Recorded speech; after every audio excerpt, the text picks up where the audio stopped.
Assalamualaikum warahmatullahi wabarakatuh. Waalaikumsalam. Apa kabar kawan-kawan ngobor semuanya dimanapun berada? Semoga sehat selalu, masih dalam lindungan Allah Subhanahu Wa Taala.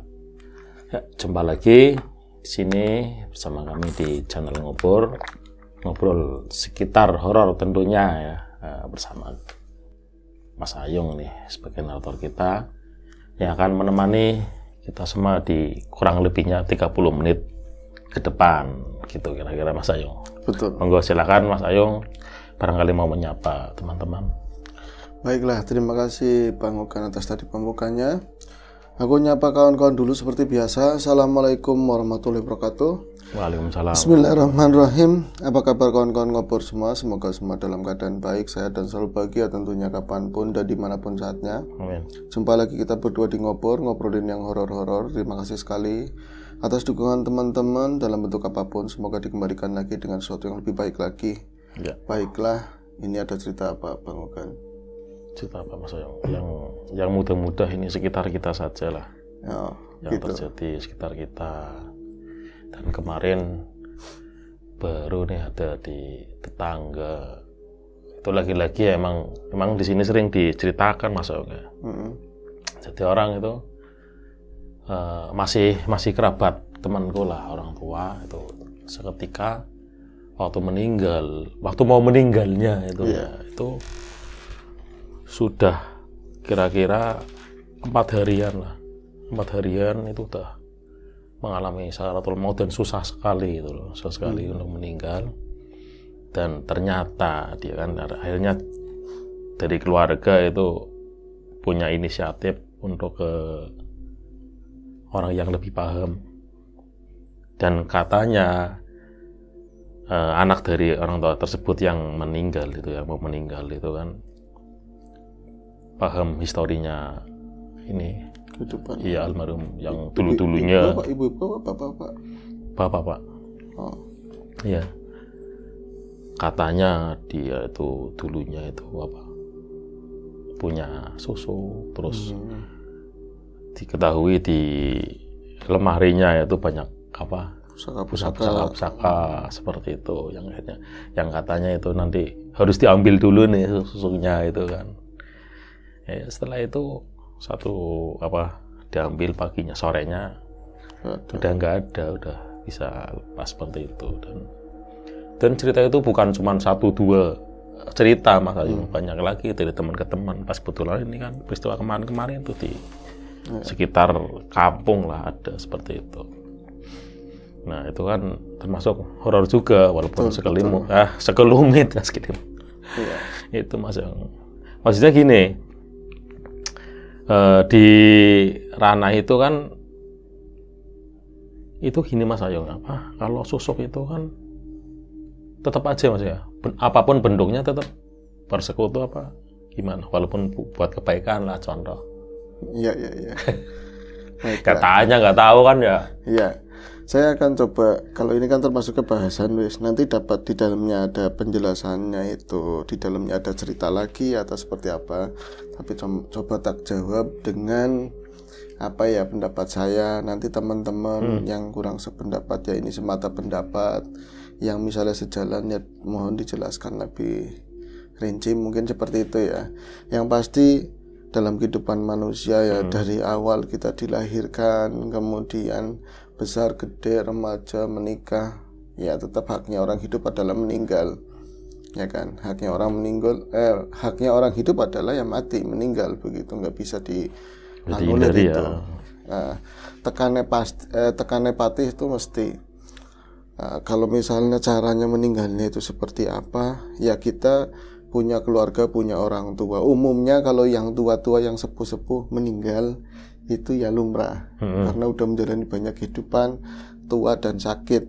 Tapi yang kadang-kadang yang menjadi kita kadang-kadang kaget begitu kan, bocah yang tadi pelayon, kadang-kadang masih tadi ngobrol-ngobrol suami atau istri, tahu-taunya mendadak begitu aja meninggal begitu ya. Itu kan sangat-sangat menjadikan terpukul. Paling tidak kalau misalnya ada orang tua, kakek, nenek, sepuh udah penyakit yang rentengannya lama gitu ya, tenggat waktunya lebih siap begitu ya, walaupun nggak ada yang namanya kehilangan yang mudah. pasti itu berat dirasakan keluarga. Apalagi seorang tersebut sangat dikagumi sebagai panutan yang disayangi.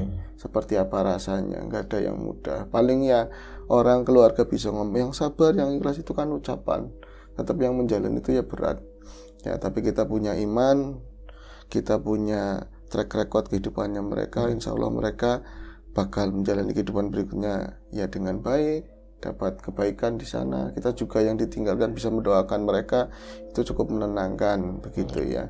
Tapi ada beberapa kasus memang yang meninggalnya caranya nggak lumrah begitu ya Bang ya. Kalau misalnya ada kecelakaan di jalan terus meninggal, sudah, meskipun nanti ada jin atau bangsa-bangsa yang lain yang menyerupai dirinya terus meneror, ya tetap aja orangnya udah meninggal. Ya kan. Dan itu kalau kita paham ya itu bukan dia begitu kan. Tapi kalau yang antara mati dan tidak, meninggal ki angel perjalanan ke sana gitu ya, untuk tadi lepasnya nyawa itu yang ganjil itu berapa hal, termasuk tadi yang disebutkan Bang Ogan, mungkin disinyalir karena dia memakai susuk, ada persekutuan dengan bangsa-bangsa siluman, bangsa jin dan sebagainya, yang akhirnya pada masa akhir kehidupannya itu kayak ganjel begitu ya Bang ya. Dan saya pernah beberapa kali ada kasus menyaksikan hal yang demikian. Dulu diceritakan di Ngobor di sesi episode apa gitu, sampai saya itu malas disuruh ngaji. Karena ya kayak gitu, masih kecil disuruh ngaji Yasin, udah sepuh, nyai-nyai banget. Udah wah ini alhamdulillah udah meninggal innalillahi dan sebagainya, ditutup begitu, kita pulang ke rumah urip mani. Ya kan, hidup lagi. Nggak lama disuruh ke sana yasinan lagi, meninggal lagi, sampai nggak mau yasinan karena ntar juga hidup lagi, ternyata meninggal beneran. Ya ada lagi neneknya temen nyampe itu, dia dulu itu katanya lagi mudanya dia itu banyak berlatih kanuragan, orang Kulon gitu ya, banyak berlatih kanuragan, ilmu tertentu, sampai meninggalnya sangat prihatin. Bagaimana tidak, dia meninggal susah, sakaratul maut, kepayahan yang luar biasa ya kan. Tapi nggak umum seperti kayak orang meninggal pada umumnya kan, misalnya oh ini kelihatan udah parah, udah hampir keluarga kumpul, nanti dipandu syahadat atau yang lain-lain terus meninggal. Kalau itu mengalami rentetan waktu yang berapa hari, yang benar-benar tersiksa banget. Terus hadirlah seorang spiritual, karena dia mungkin solusi terakhir untuk ditanyain, ini sebenarnya nenek saya, mbah saya itu kenapa seperti ini. Katanya dulu dalam penerawangannya ini pernah menjalani sebuah ritual untuk keilmuannya seperti ini. Nah terus untuk bisa lepas dari itu apa? Kudu ditutup katanya, kudu dipentung, dipentung batuke, ini jidatnya pakai siwur. Kan angel Bang. Di sisi lain ya, siapa cucu atau anak cucu yang menghendaki orang tuanya cepat-cepat meninggal ya kan. Tapi kalau ngelihat kepayahannya begitu, ya pengennya supaya penderitaannya berakhir, atau aku wis pada ridho, pada rela, pada ikhlas, ya udah meninggal tapi jangan tersisa seperti itu. Tapi ada solusi, harus dipentung pakai caranya gayung ya. Akhirnya disitulah kadang-kadang orang sakaratul maut itu bisa jadi cerminan dari kehidupannya dulu, masa lalu. Nah, itu sangat miris ketika saya dengar, waktu saya nggak ada di sana, tapi orang saya kenal nyampe dipentung pakai gayung, walaupun simbolis, tapi cucu yang mentung gitu loh. Harus cucunya itu. Iya, dipentung pakai gayung itu teman-teman, batoknya kelapa. Ya, batok kelapa yang dikasih pegangannya kayu. Dan itu bukan gayung baru, emang nyari harus gayung yang biasa dipakai. Sementara waktu itu hidupnya di kota, ya kan nyarinya aja susah, ke pelosok-pelosok di kabupaten sana misalnya ya, atau di pedalaman, akhirnya nemu gayung itu. Yang miris lagi bukan cuma ditutup, tapi beberapa dari anak cucunya itu asik mengabadikan di kamera. Nah, itu konon, karena saya nggak ada di sana, ada seorang preman jalanan lah, karena memang keluarga itu keluarga kuat.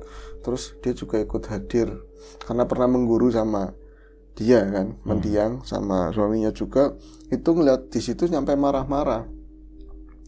Lu tuh katanya, lu tuh otaknya di mana, gila aja digituin. Itu yang meninggal siapa? Itu meninggal nenek lu, yang mau meninggal itu nenek lu. Gila, nggak ada pakai sopan santun, nggak ada adabnya. Orang pada ngaji kayak ikut doain. Jadi yang lain ini mau ritual mau nuduk, yang itu dari tadi teledang, gedeng kamerain. Ya itu nanti jadi siaran langsung atau apa?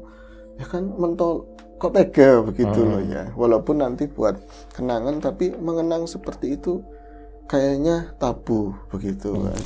Yang lain lagi ada juga yang tadi kaitannya sama susuk, apakah itu bisa menghalangi? Ya, saya menjawabnya dengan kasus-kasus, bukan dari pendapat dulu ya. Ada seorang tua, waktu itu saya datang, orang sepuh banget, bener-bener sepuh banget, dan disinyalir umurnya itu mencapai 121 waktu itu. Jadi saya datang ke tempat teman, waktu itu ada kerjaan, waktu ada maulid ya. Saya datang ke teman, ikut minta dibantuin, saya minta tenaganya teman tersebut buat rewang-rewang lah, bantuin. Ada yang masalah dekorasi. Terus sebentar, Mas Ayung, saya ngurusin Mbah dulu, katanya seperti itu. Nah itu dia totonya teriak, "Hah, kok bisa jalan?" Dia ngomong kayak gitu, itu dalam bahasa Jawa ya, saya Indonesia kan seperti itu. Jadi mbahnya itu udah ada keanehan begini, dia itu kalau lagi kondisi normal itu nggak bisa jalan sama sekali. Kalau kulit tulang itu, badan itu tinggal tulang berbalut kulit, tapi orangnya udah seperti penampakannya itu warnanya itu benar-benar putih pucat semuanya, dari rambutnya udah itu perempuan putih pucat semuanya, dan ini tuh keriput semua tuh putih banget, benar-benar putih, terus putihnya putih pucat, putih begitulah. Dia itu tahu-tahu jalan nganclang dengan setengah telanjang. Dia itu juk ke arah saya, ke arah situ. Itu nggak mengenali cucunya, ngomongnya begini, "Kawan siapa?" Digitu sama cucunya, digituin, "Kawan siapa?" "Bah, kayak aku Budi, Mbah. Ini aku Budi." "Oh, siapa? Kawan siapa?" "Kok sama aku kenal?" Sama aku kenal. Tapi nggak nyebut. Ini kan saya nggak sering pakai nama ini kan, di ngobor ya. Itu nyebut nama aku asli. Terus, "Kamu jangan kesini, kamu balik ngomong kayak gitu." "Kok balik? Aja nengkene, mana kau balik?" Aku disuruh pulang. Aku di sini, jangan disuruh pulang. Dalam pandangan sisi yang lain, ini kudu hawane dewek gitu kan. Ini itu bukan hawanya dewek, ini ilmunya yang bicara. Jadi dia merasa terusik, merasa terganggu. Akhirnya senyum kan, kalem, bahasa sininya kalem, nggak bakalan diapa-apain. Saya itu perlunya sama cucumu. Kamu mau ngapain terserah sana gitu. Akhirnya kita di sela-sela ngobrol-ngobrol masalah pekerjaan, dia akhirnya curhat masalah Mbah Buyutnya tadi, mbahnya itu. Ya ketemu udah Mbah Buyut dong 121 begitu kan. Berarti orang tuanya neneknya apa kakeknya itu. Iya, dan Buyut. Dia itu kadang-kadang aneh begini ya kawan-kawan. Dia itu buang air di kasur, nggak bisa ngapa-ngapain, bahkan boro-boro gigi ya, mulut aja itu buka itu nggak bisa, lebar itu udah susah lah ya. Tapi tiba-tiba kalau misalnya anaknya itu habis keluar dari mana, dia tinggal sama cucu mantu begitu ya. Nanti kalau misalnya dia di ruang kerjanya, terus pas ya namanya orang tua kan berharap, mungkin saya terus terang agak berharap tadi itu rada meriang, oh ya meninggal begitu, ada harapannya begitu. Loh, kok di kamar nggak ada? Itu lagi di kamar mandi tahu-taunya.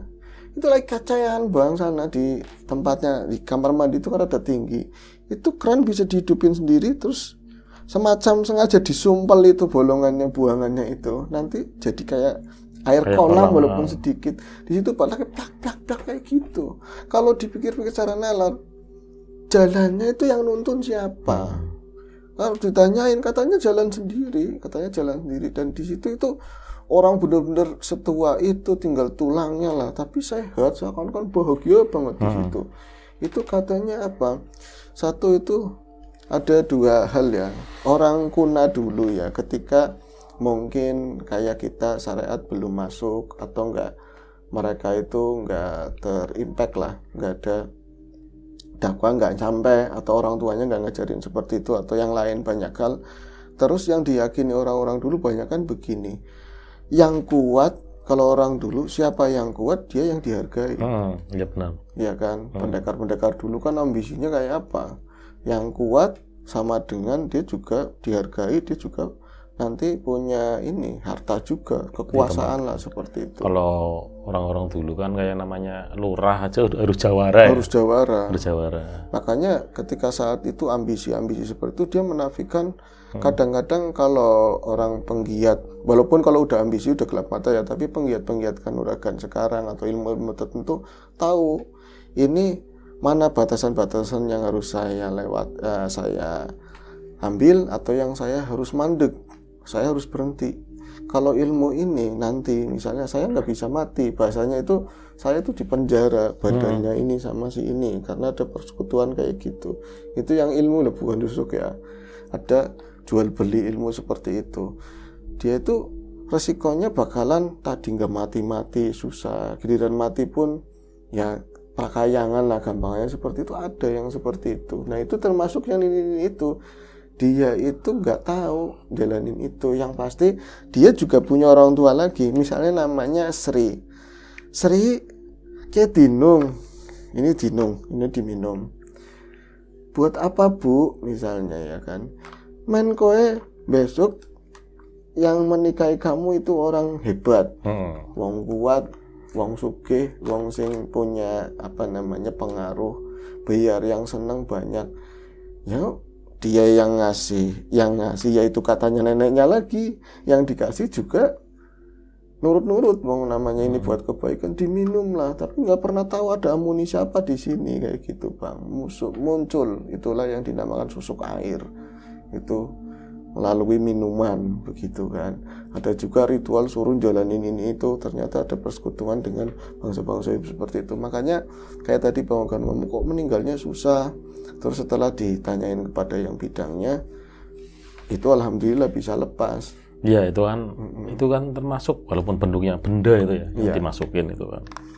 Yang katanya ceritanya keluarganya kan kalau pas waktu diambil itu ada berbagai macam jenis. Berbagai jenis ya.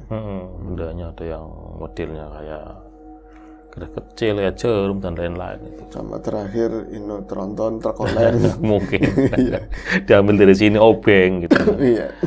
Iya katanya ini seperti itu, benar-benar banyak sekali itu. Macam-macam ragamnya banyak, ada susuk dari emas, intan, berlian, nyampe susuk buah juga ada, yang dari biji itu gabah juga ada, daun juga, macam-macam. Dan itu adalah media ritualnya apa ya, disitulah buat melangkrok, buat duduknya makhluk selain kita, yang jadi memperbantukan untuk apa niatnya begitu loh. Normalnya begini, ketika mereka itu udah bahagia, udah seneng, duduk di misalnya di badan yang dipasangin udah nyatu sama kita, udah bahagia ya kan, udah nyaman di situ. Terus orang yang mau meninggal, dia kan nanti bakalan nyari tempat lagi di mana begitu kan. Dia mempertahankan supaya orang ini kuat. Jadi misalnya sakitnya apa, ada beberapa mungkin ada kawan-kawan juga di keluarga atau tetangga lah ya, ini samping rumah penyakitnya gula basah misalnya, operasi diamputasi meninggal gak lama. Ada lagi di sampingnya udah diamputasi, penyakitnya komplikasi, nanti seluruh penyakit di dunia inilah ada di orang itu, nggak mati-mati ya. Ketika lagi jatuh meriangnya kayak kepayahan, sehat bisa naik sepeda, bisa apa aja kayak gitu. Itu ada kasus di mana di raganya itu bukan cuman dia doang Bang, tapi hampir sudah ada kerajaan di situ. Jadi udah bermukim semuanya di sini loh ya. Dari susuk-susuk yang dia pakai, sifat-sifatnya yang jelek-jelek, masuk semua bangsa seperti itu. Sampai setiap ruas itu ada kerajaan-kerajaannya. Makanya dulu itu nggak heran kalau misalnya di TV acara apa itu ada Ustaz Danu ya. Ya Allah, hancurkanlah kerajaan-kerajaan yang ada di ibu ini. Ya kan, ada seperti itu. Ya karena memang satu sel darah aja bisa buat rumah, gampangnya seperti itu. apalagi orang sebanyak begini udah bisa miliaran. Tapi ini kan obrolan yang ke sana ya, betapa bahayanya tadi kita nyampe bermain seperti itu. Itu yang tadi susuk. Cara kerjanya membantu ya, untuk tadi keinginannya apa. Tentu kalau kita memperbantukan orang aja kan harus bayar, harus ada imbal baliknya. Bahasa seperti itu, kontribusinya gitu ya. Iya. Kita apa gitu. Bahasa seperti itu diperbantukan, tentu ada ritual khusus untuk bayar. Itu yang secara kasat mata, entah ritual ini itu. Bayar yang lain yang paling menakutkan, ya bergesernya keyakinan kita itu. Karena saya dibantu itu, bukan semata usaha kita dohir, yang lain kita serahkan sama Gusti Allah. Bukan seperti itu, udah beda. Makanya ini sangat memprihatinkan lah ya. Selama kita hidup, kita pengen bisa apa ya kita belajar. Pengen jadi perias ya belajar merias yang baik. Pengen jadi pedagang ya jualan yang benar, gimana ngelayanin customer itu seperti apa. Kita berdoa lainnya kita serahkan sama Gusti Allah. Kan seperti itu, Bang. Ada ini ya Mas Ayu. Pernah juga aku sih pernah dulu waktu di Kulon sana lah. Ketemu sama orang tua itu, statusnya dia itu Pak RT. Kemungkinan kalau dilihat dari stylenya dia itu seorang dulunya mungkin seorang jawara lah, orang udah sepuh banget itu. Nah dia itu ngomong gini terus terang, ini aku kan pernah pasang susuk, tapi di sini katanya dia itu punya penyakit apa itu kan lama nggak bisa disembuhkan, sering kram di belakang ini kan katanya. Akhirnya alih-alih dia tuh jalan pintas, pasang susuk, sembuh sampai sekarang. Iya itu benar. Seperti itu buat nopang istilahnya. Itu buat nopang. Iya, kalau di mindset kita kan kalau pasang susuk buat kekuatan, kalau enggak buat apa? Pengasihan atau apa itu. Seperti itu. Enggak semuanya. Ternyata bisa itu juga buat bisa difungsikan seperti itu. Kalau kita mau membela diri alih-alih manusiawi, ya enggak apa-apa Mas, yang penting kan itu buat kebaikan. Kebaikan tetap aja bersekutu ya. Ya kan namanya kita sakit juga datangnya kan pelan-pelan. Pengen sembuh ya usaha. Ya sembuhnya juga pelan-pelan. Kan kayak gitu. Kita minta kesembuhan. Kadang-kadang penyakit juga itu kan hanya jalan dohir. Yang lain mungkin kesalahan kita dari ucapan kita, pernah menyakiti orang lain, ada pertobatan, penyakit itu akhirnya bisa ada jalan untuk kesembuhannya seperti itu. Pelik sebenarnya, tapi semua kalau kita hidup larinya ke diri sendiri. Kita sakit, ini teguran kah?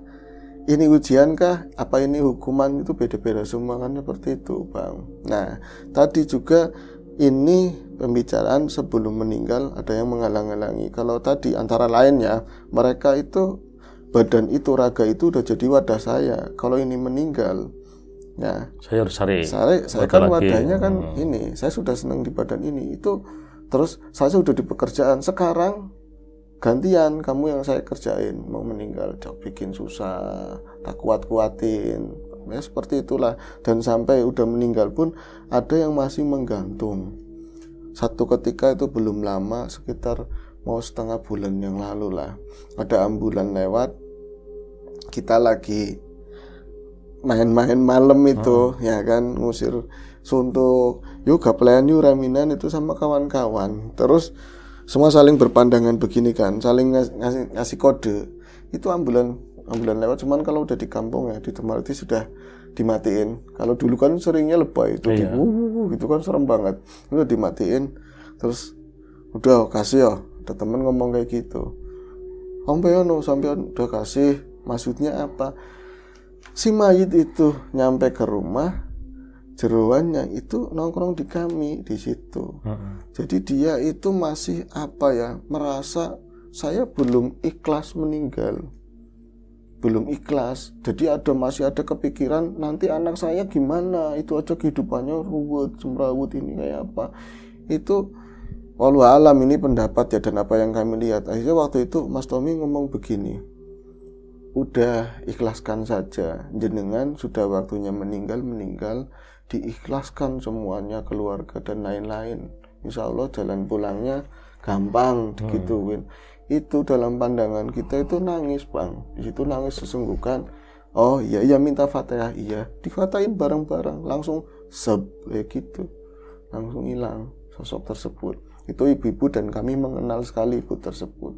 Kehidupannya itu apapun dilakukan buat anak, tapi balasannya anak-anak itu pada meninggalkan dia ketika dalam sakit yang rentengan waktu lama banget. Gak ada yang peduli, gampangnya seperti itu. Sampai dia meninggal pun karena sakit sudah keterlaluan ya, udah parah banget, dia masih memikirkan anak-anaknya Bang, masih belum lila lah, belum ikhlas. Jadi ya banyak banget kasus-kasus seperti itu. Ya tadi kembali lagi ya, bahwasanya kematian itu paling dekat dengan kita, lebih dekat dari bayangan, kapanpun bisa datang. Ya syukur-syukur ya husnul khotimah. Terus kematiannya juga lumrahan, nggak menimbulkan momok, nggak ngerepotin yang hidup, kan seperti itu Bang. Ada yang lain mungkin Bang? Iya. Yang pasti itulah yang saya tahu, banyak kan orang sengaja pasang susuk. Ya itu kan memperbantukan sesuatu untuk supaya tadi umumnya pengasihan dan lain-lain, itu biasanya impactnya juga ada. Misalnya buat cowok atau buat nyari pasangan jenis, nanti kalau udah menikah biasanya kerjanya kebalikan, buat ngancurin pelan-pelan begitu. Ini masih ada sisa sedikit lah waktu nih, tinggal sedikit lagi nih. Gini Mas Ayo, pernah ini berlaku biasanya 5 tahun sekali nih, pas zaman Orba, waktu tiba kan itu kan orang pada ikut yang namanya apa ya, kalau sekarang itu ormas itu ya Mas. Kampanye. Iya kan, dikasih ini, nanti kamu kasih, biasanya kan kalau di kampanye kan benturan nih, dikasih ini gampang, mudah, copotnya gampang, tinggal kita makan pantangannya aja gitu. Oh gitu. Umpama gini, Mas Ayung pasang nih, apa saya pasang das. Nah, terus dia ngomong, ini gimana ngelepasnya, apa nggak bahaya gitu kan? Kan nggak tahu Mas Ayu. Dia cuma ngomong gini, udah pantangannya ini, kalau kamu mau lepas tinggal lakuin aja pantangannya. Umpama kita makan pisang apa, kita makan apa, seperti itu. Ya artinya kan kalau misalnya kita nggak makan pantangan itu, sosok itu masih berdiam di raga kita, begitu ya. Gitu. Ya tadi, cuman memang ada yang paling, dan ini di luar umum ya, sebenarnya sederhana. Kalau misalnya kita pernah pasang susuk, entah susuk apa, tapi di hati kita itu udah keniatan begini, saya sudah tidak ada susuk itu lagi, saya mau jadi orang benar, saya melakukan hal-hal baik, itu secara mindset dohir itu nggak ada, itu perlahan itu hancur sendirinya Bang. Oh gitu. Iya, apalagi kayak tadi yang sifatnya isian, itu kan isian. Terus ditaruh salah sama mbah buat main bola biar kakinya kuat dan lain-lainnya. Terus misalnya udah selesai main bola, dia sembahyang ngaji kayak biasa, jadi anak baik, betul sendiri begitu. Tapi kalau memang sifatnya juga bengal, kotor, ya malah tambah kuat. Bercokol terus ya di situ. Senang. Ya, nanti.